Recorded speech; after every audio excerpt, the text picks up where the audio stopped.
glancing, and simply by good wishes. Speaking, glancing, or good wishes. In the Naradiya Purana, there is a statement about development of ecstatic love simply by speaking. Lord Krishna said to Narad, "O best of the Brahmins, I wish that you may develop unalloyed devotional service to me, which is full of transcendental bliss and all auspiciousness." In the Skanda Purana, there is a statement about developing ecstatic love toward Krishna simply by glancing. It is stated there, when the inhabitants of Jangala province saw the personality of Godhead Krishna, they were so stricken with feeling that they could not withdraw their glance from him.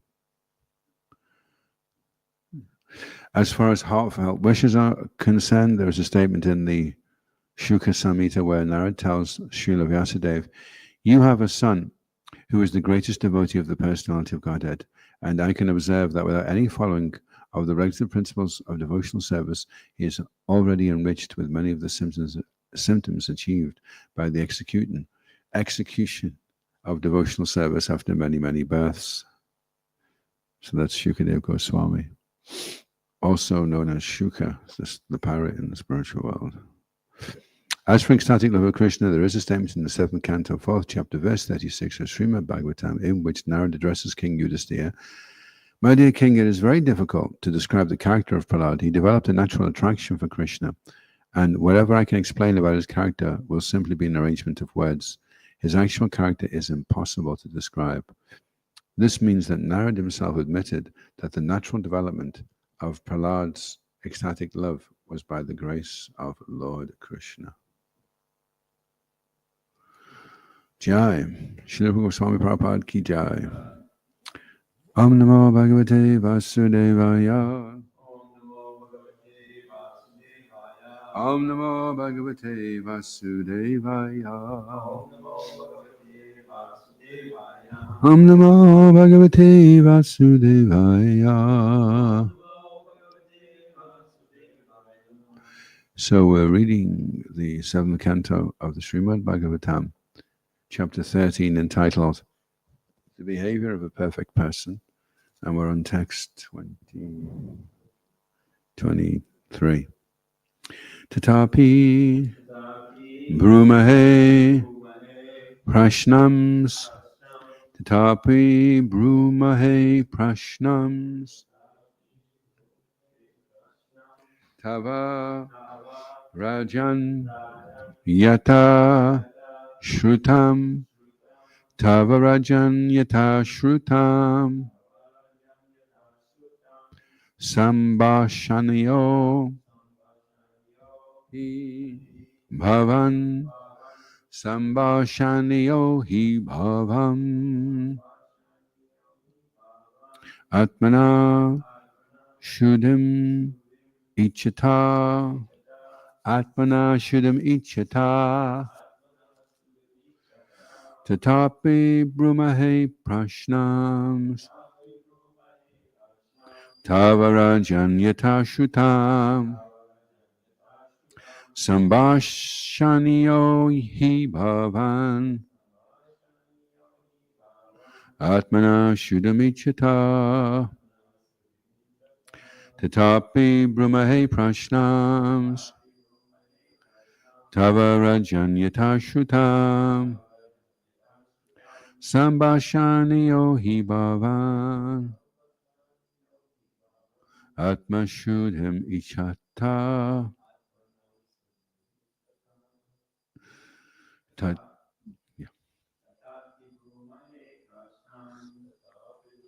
Hey Prashna Tatavajan Yata Shrutam. Sambhashaniyo hi bhavan. Atmana Shuddham Ichata. Tatapi Brumahe Prashnams. Tavarajan Yata Shrutam. Sambhashaniyo hi bhavan. Atmana Shuddham Ichata. Tatapi. Still. Brumahe. I shall answer. Prashnam. All the questions. Tava. Your. O King. Sorry. Rajan, O king, yatashrutam, as I have learned by hearing from the authorities, sambhashaniya, fit for being addressed. He, indeed, bhavan, you, atmana, of the self, shuddhim, purification, ichita, by one who desires. Translation: My dear king, although you know everything, you have posed some question which I shall try to answer according to what I have learned by hearing from authorities. I cannot remain silent in this regard, for a personality like you is just fit to be spoken to by one who desires self-purification. Okay, responsively, please. My dear king, although you know everything, you have posed some questions which I shall try to answer according to what I have learned by hearing from authorities. I cannot remain silent in this regard, for a personality like you is just fit to be spoken to by one who desires self-purification.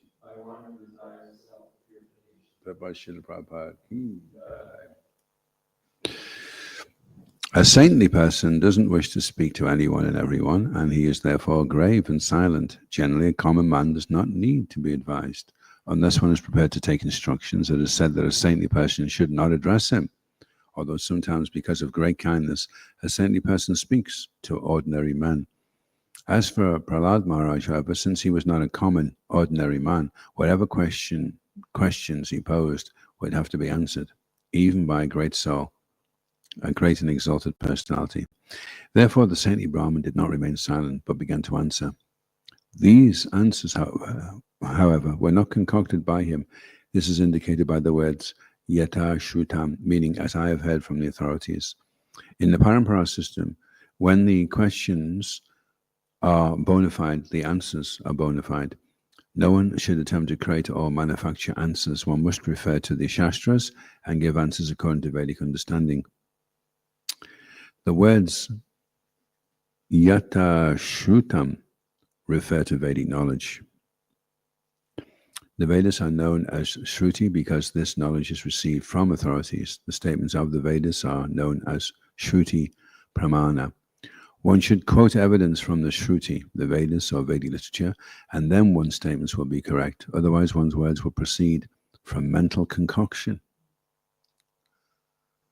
Om Gyanatavarandasya Gananjana Shalakaya Chakshan Maritam Yena Tasma Shri Gurave Namaha Shri Chaitanya Manobastam Stapitam Yena Bhutale Swayambhupa Kadamayam Dadati Swabadantikam Jaya Shri Krishna Chaitanya Prabhu Nityananda Shri Advaita Gadadha Shivasadi Gaura Bhaktarinda Hare Krishna Krishna Krishna Hare Hare Hare Rama Rama Rama Hare Hare Vanchikapatrubyascha Kripa Sindhubhyevacha Paritanam Bhavanebhyo Vaishnavebhyo Namo Namaha. So it's interesting that a saintly person doesn't have to speak to the common man, but and that's the point. The Python sage here is making, that he will answer because he's aware that the king is a saintly personality, which indicates that he may not have been speaking to most people. If you're a Python, then you're not going to be such a conversationalist. You're just lying there waiting for some prashadam to come your way, other than that, interacting with people very much. But immediately he could say, oh, here's somebody qualified, and I should certainly answer his questions. And the other interesting thing, Prabhupada is saying that a question has to be worthy of being answered. It has to be an appropriate question, and then it can be an appropriate answer. He says, since he wasn't a common man, ordinary man, whatever questions he posed would have to be answered. And so there's one time Srila Prabhupada was, I'm not sure whether it was a class or a conversation, somebody fired a question up and they said, how many windows in the Empire State Building? And immediately Prabhupada said, how many particles of water in the mirage? The person was like, so in other words, your question is irrelevant.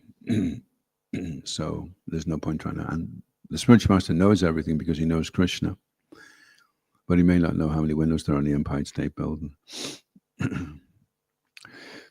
So the questions, perfect questions, can give perfect answers. And what we have right now on the internet is a lot of answers, but they're inappropriate. They're giving you all the answers to the conspiracy theories. They never did this. They didn't do this.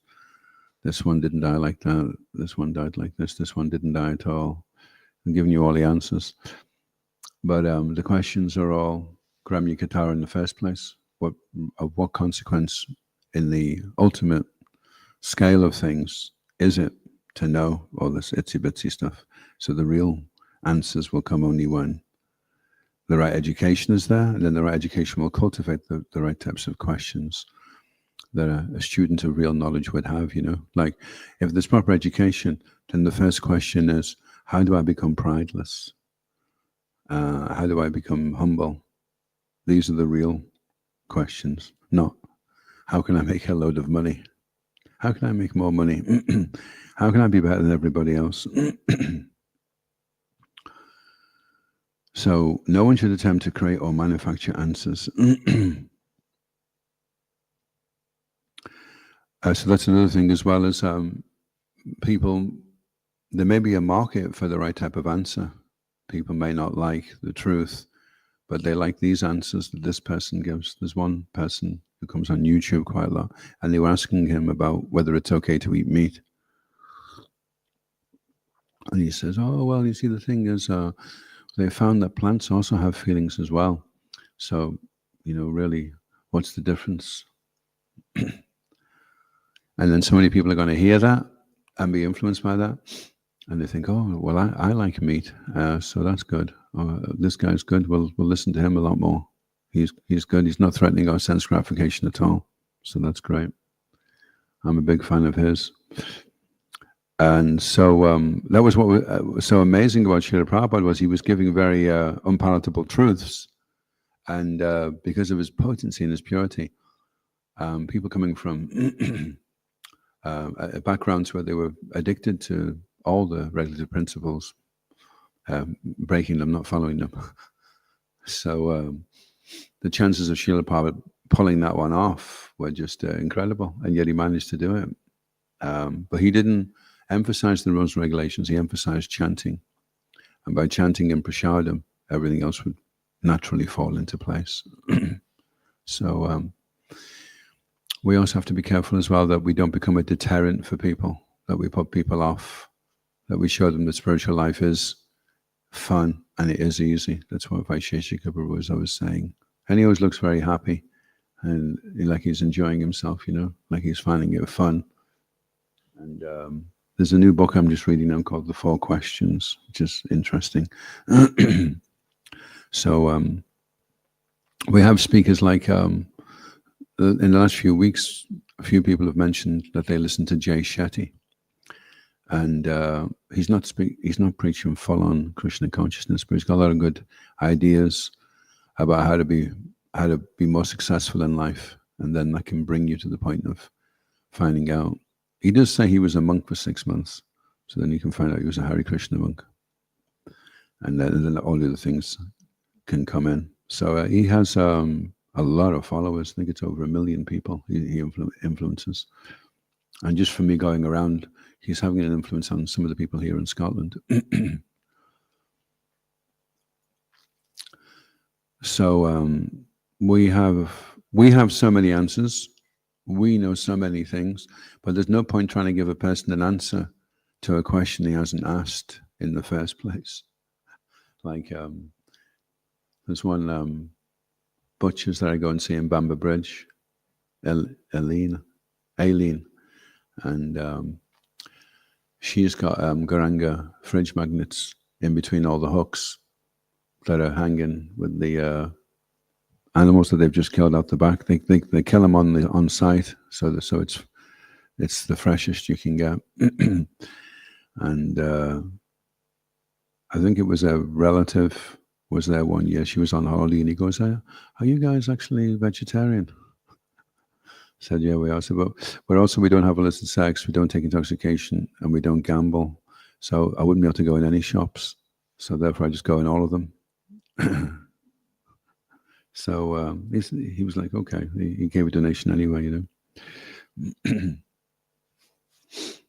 So maybe not this lifetime, but certainly there's some appreciation there. There's some agyata sukriti.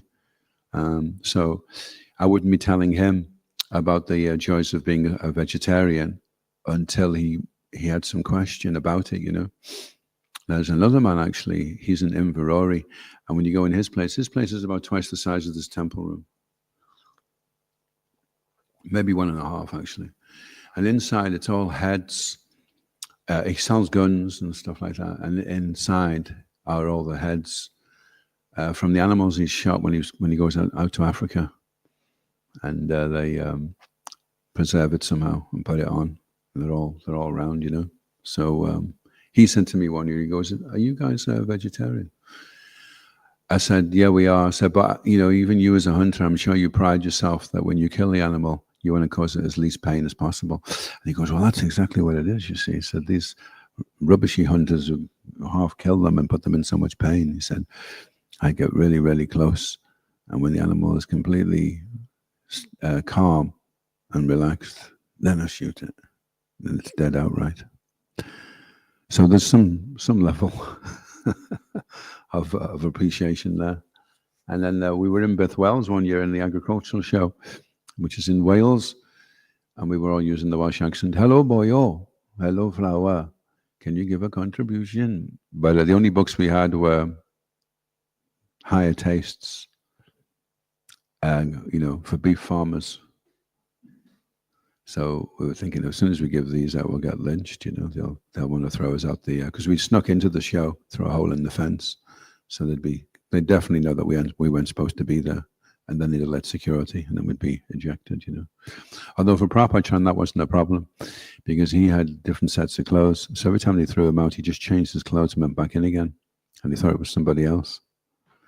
And one guy says, "Haven't I just thrown you out?" And he goes, "Oh no, that was my twin brother." And he goes, "Okay, well, I'm telling you as well. Op it."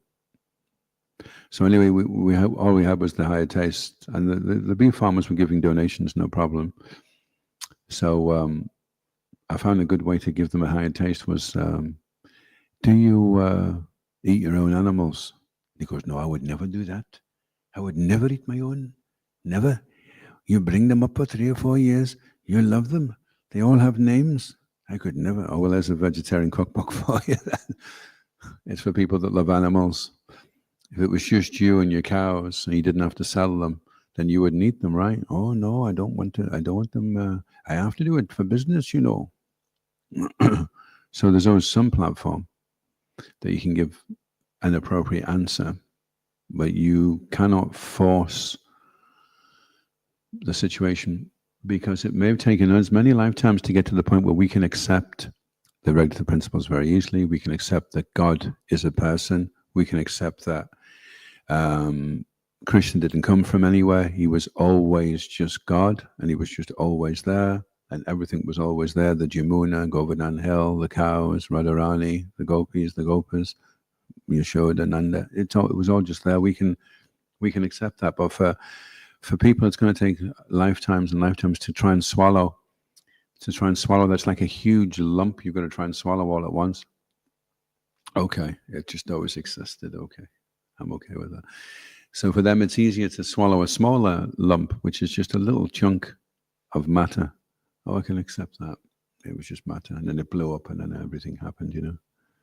So it can take. So therefore, we can't be impatient and insensitive to people. They have to see, well, from where they're at right now, maybe they weren't human in their past life. Maybe they were coming from the animal species, and this is the first chance that they're getting at the human form of life, and everything's new and different, and they still have a very strong animalistic way of relating to everything. So for them, it will take maybe a few human births to cultivate the knowledge to be able to accept. So for them, it may be just more a question of engaging them in service, not disrupt the minds of those who are ignorant, but engage them in works of devotion. And because Krishna knows where everyone is at, then what he wants from everyone is different. What he wants from one is a lot more than what he wants from another, you know. I remember one time there was a devotee that was a really big Sankirtan devotee. Used to collect a lot of Lakshmi. And because of that, he thought he was better than everybody else.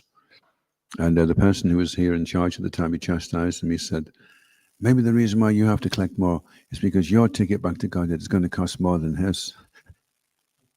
So he only needs a few £100.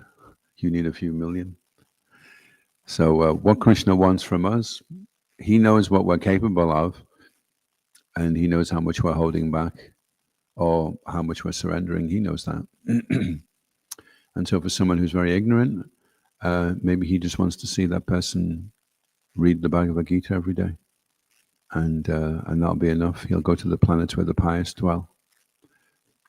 And for somebody else, he wants them to establish temples, write books, and initiate thousands of disciples. Like Sanatana Goswami, his idea, his plan was, Rath Yatra, I'm going to throw myself under the wheel. I'm a useless person. I was born in a Muslim family. I've been ostracized from the Brahmin society. My body is full of sores that are constantly oozing foul-smelling substances. I'm just useless. Just a waste of time. I'll just throw myself. I'll be in the presence of Lord Chaitanya. Lord Jagannath will be there. I'll obtain an auspicious destination. Lord Chaitanya, being omniscient, he says to Sanatana Goswami, forget the suicide idea.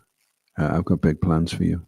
I want you to go and excavate all the holy places in Vrindavan. I want you to write books. I want you to establish the principles. And this is all foundational to a huge plan that I have for spreading Krishna consciousness, not just in India, not just on planet Earth, but throughout the entire universe. When they asked Srila Prabhupada, where's Bhaktisiddhanta Saraswati Thakur right now? He said he's on the moon planet, preaching on the moon planet. And Srila Prabhupada, in my next life, I'll be going to the hellish planets to preach there. So that's a universal, cosmic plan going on, you know. Lord Chaitanya doesn't just want to help a handful of fortunate people in one corner of a province, but he's thinking big time, you know, how to bring everyone out. And it's an urgency because Kali Yuga is starting to kick in and it's going to become more unpleasant. Any questions or comments?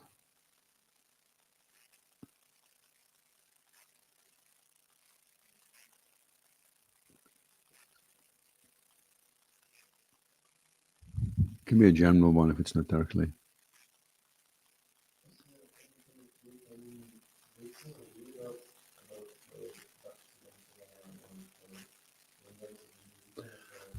No, I'm not seeing any. There is an 3-volume biography by Bhakti Vikash Maharaj, and that's really nice to read.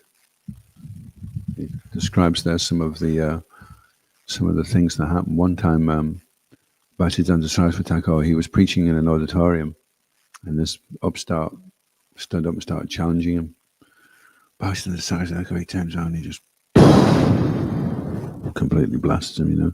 And the person was so devastated, he had to run out and change his dhoti. And he was quite big, and in Bengali they're all short, you know. He used to go up to these little Bengali Mayavadis and shake them and say, "What is this nonsense, eh? You are one with God." And he'd just be shaken with little Bengali, but like, so he was like a singer guru. It's really, really powerful. And some of them, like Arjuna, you know, his eternal services, he's always somewhere with Krishna. Krishna said, "I spoke this to the sun god millions of years ago, and you were there, but you don't remember." So some devotees, that's what they do, you know. That's their service. They come and they assist. I mean, generally when Krishna comes, everybody comes. He sends all the demigods first, and then he comes down with his eternal associates. And the sages from Dandakaranya, they came because they'd asked Lord Ram, and Lord Ram was Eka Patni, only one, married to one. So he says, you'll have to wait till I'm Krishna, and then I can marry everybody. So all these different types of devotees, they come down, and then Lord Chaitanya comes, and then so many also come to assist. Because in the spiritual world, there's nobody to preach to. Everybody knows everything anyway. It's like having a spiritual world full of Hindus. They know everything. I'm knowing everything. So, but if you come to the material world, nobody knows anything. They don't even know that they don't know anything. That's what Krishna Maharaj was saying. The first thing you have to know is how much you don't know. Once you know how much you don't know, then you know how much you need to know. You have to first of all understand how much you don't know. But in the material world, because nobody knows anything, anybody that takes any type of aspect of Krishna consciousness up, it twinkles like a diamond on a black background, and you can see that from a distance. It stands out. Any devotional act is so unique compared to the general mass of energy that's surrounding us. So for that reason, the Majjhima the Uttama Adhikari is enticed to come onto the Majjhima Adhikari platform and preach. Of course, an Uttama Adhikari preaching as a Majjhima Adhikari is more powerful than the Majjhima Adhikari preaching as a Majjhima Adhikari. And for a lot of us, certainly more powerful than a Kanishna Adhikari preaching as a Majjhima Adhikari. So for a lot of us, we've been kind of battlefield commissioned up onto the Majjhima Adhikari platform. Go and preach, go and give people the holy name, give them books. And when we come back off Sankirtan, we come back onto the Kanishna Adhikari platform. But at least while we're out in Sankirtan or on Harinam, Rath Yatra, we're up there at the Majjhima Adhikari platform.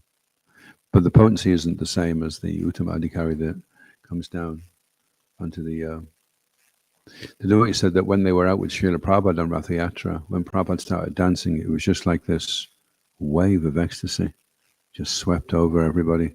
And suddenly everybody was just, they were all overwhelmed, swept away by the ecstasy coming out from the Uttama Adhikari.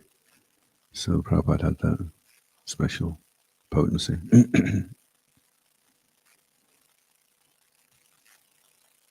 Any other questions or comments?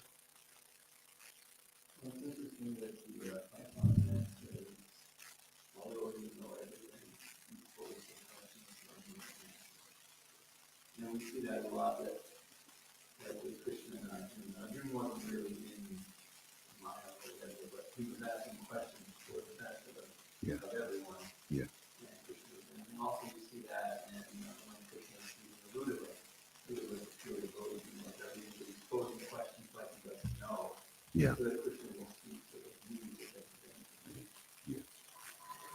Yeah, and there's a few places where Maharaj Parikshit notices that some of the sages are finding it hard to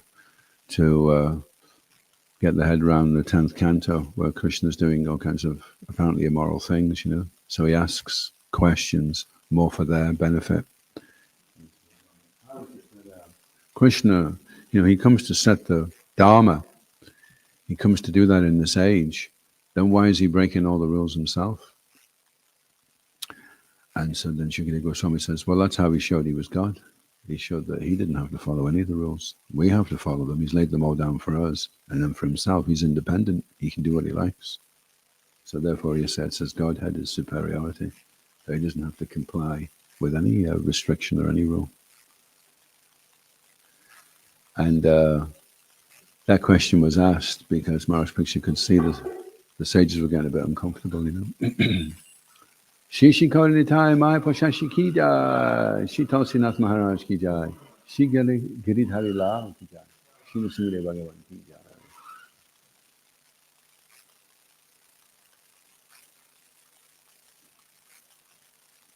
One devotee asked Srila Prabhupada, why is it, Prabhupada, that when I give somebody a book, I feel so much ecstasy? And even Prabhupada said, because that's when Lord Chaitanya embraces you. Every time you give them a book. And have you noticed sometimes when you give the person a book, The book looks happy. That's gone in somebody's hand. You ever notice that? I was giving somebody Bhagavad Gita the other day, and I put the Bhagavad Gita in their hand, and the Bhagavad Gita seemed to go.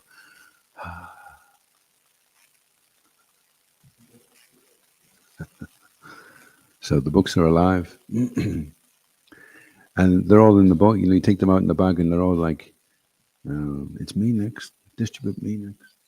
I know who I want to go to. And then he comes along. It's happening more and more now. People are saying to me on Sankirtan, oh, Bhagavad Gita, I've been wanting one of those Bhagavad Gitas for a long time.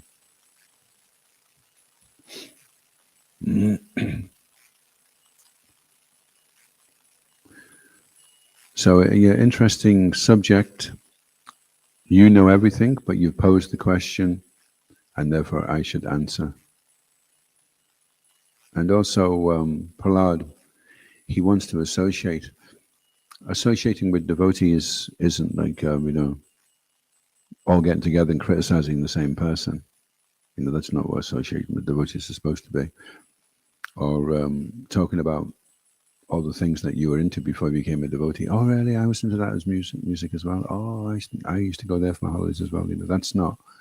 Association with devotees is Guya Makati Prichati. It means to inquire confidentially, Prabhu, how are you getting absorbed when you chant? What's your meditation when you're on Sankirtan? What's your mood when you're on Harinam? What do you think about when Krishna says this? What does that mean to you? I have a doubt about this. How do you explain this? I have one doubt, actually. I'll share it with the devotees. Maybe you can help me with this one. So I'm reading right now, 10th canto. I read Bhagavatam, Gita, and CC in the morning, and a few other things. So this morning I was reading. Muchikunda had been fighting on behalf of the demigods, and he was really tired, so he got the benediction he could take rest, and anyone that woke him, he could incinerate them with his glance. And Kalyavana comes in, chasing Krishna. Krishna goes into the cave and hides. Kalyavana sees this big person sleeping, and he goes over and kicks him.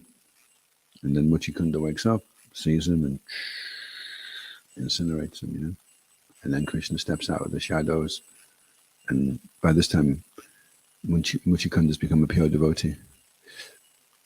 So it says that when the king came out of the cave, he noticed that the trees looked really small, and he realized that because he'd taken rest in Satya Yuga, the progress of the yugas, everything had diminished in size.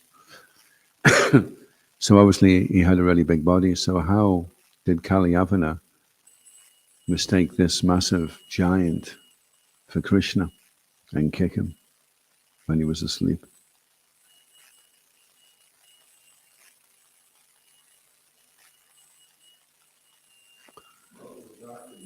Yeah.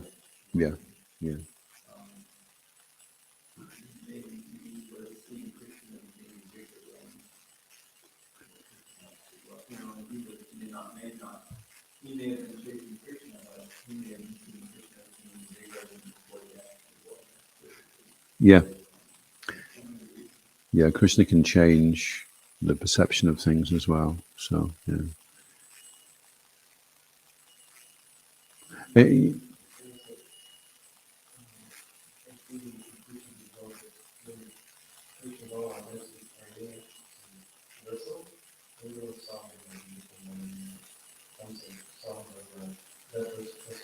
Yeah. Yeah. It could be that the light was coming in and it was just a part of his body that he saw, and he just mistook that for the whole body or something. Could be anything like that. It's interesting though, because you can hear them and you don't really think about it at first, and then later on when you do reflect on it, like Krishna lifted Govardhan Hill. So I was used to wonder, well, how did he do that? Did he lift it up at the side and then run in before it went down and then catch it with his finger, And then we hear that he went under the hill through a tunnel and he came up and then he lifted up the Govardhan Hill. And the water was coming down. It was like columns. The water was everything was filling up. You couldn't see highland from lowland. So then why didn't everyone just get washed away? That was under Govardhan Hill. And then we hear later on, the Sudarshan chakra was spinning around the edge of the hill, and with its flames, it was evaporating the water, so the water couldn't get underneath. It was going so fast, which is like a circle of heat, and the water was just, and then everything was dry.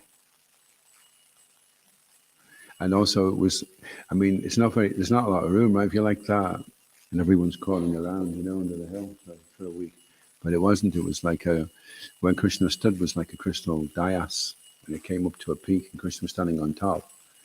And then as he held the hill was going like this, like an umbrella. So as Krishna held it, the actual distance from the bottom of the hill to the ground was 30 meters. So there was a lot of room. So there's plenty of light coming in. And then everything underneath had all beautiful walkways, and the ground was embedded with gems, which were soft to touch. And everything was just the right temperature, plenty of food there. Nobody felt tired. Everybody's just watching Krishna for a week. And wherever they were, they saw Krishna as if they were looking directly at Krishna, wherever they were. Everybody was just, because normally, they don't get a chance to do that. So all these other aspects of the pastime start to become revealed, So there will be somewhere where I'm sure it'll explain how that happened with Muchikunda. And you hear the commentaries as well by Vishnu Chakravarti Thakur. He says that when Krishna spoke to Arjuna, he said, Apichat Sudaracharo. He says, he is still, because he is mine, he is still saintly, even if he does something abominable. So Arjuna says, well, that's not going to wash, no one's going to accept that. Is he not just as pure as he acts properly? And to the degree that he doesn't, then he's impure.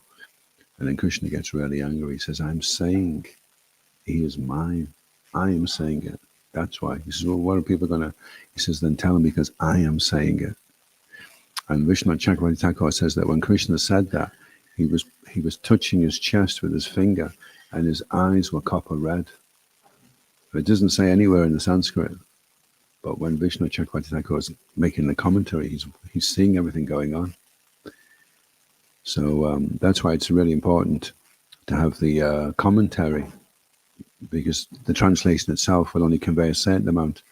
But for a pure devotee, as he's hearing it, he's there in the pastime, and he can give you all the other details that are going on, And our culture, our heritage is rich with so many self-realized, elevated Vaishnavas. And Indrajun Maharaj was going around one place in Vrindavan where they've collected all these different scriptures that have been written by these great devotees. And he's reading, sharing all the different insights into the pastimes, into the Leela. There's so much there. No one's in the pastime randomly. It's not like oh look, there's a washerman. He was he used to run a workman's club in his last life, and he's just bumped into Krishna. They're all everyone. The hunchback Kubja. She was when Lord Ramachandra chopped off the nose of Supanika. Then she came back as the hunchback woman, because she'd always had that attraction, and now she got to actually to be with Krishna. So no one is random, and then as you find out more, you start listening. Oh, that's why this person was here, and this was this, and the 5 sons of Draupadi, they were the sons of the moon god, and the moon god had agreed for them to come down, but only that they could come back to him very quickly. So therefore, they didn't stay long in those bodies. They could easily go back. So many things going on. So yeah, the challenge is to have the right questions in the first place, and then you can get the right answers. Like somebody once said to me, "How long do you have to do Sankirtan for?" They were thinking like you could do Sankirtan for a few years, and after that you could go and do something else, So I was saying, you only have to do Sankirtan until you want to do it, and then you don't have to do it anymore because you want to do it.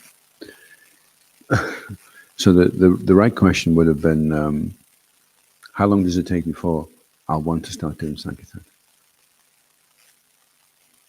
So, and I do ask Srila Prabhupada, do they chant japa in the spiritual world? He was hoping that when he went back to the spiritual world, he wouldn't chant japa. So that's the wrong question. The question is, when will japa become so sweet to me that the holy name just never leaves me? The holy name is dancing on my tongue all the time, And in the japa sangam, I'm encouraging the devotees, Tunde Tandavani Ratim Vitanute, Tundavali Labdaye.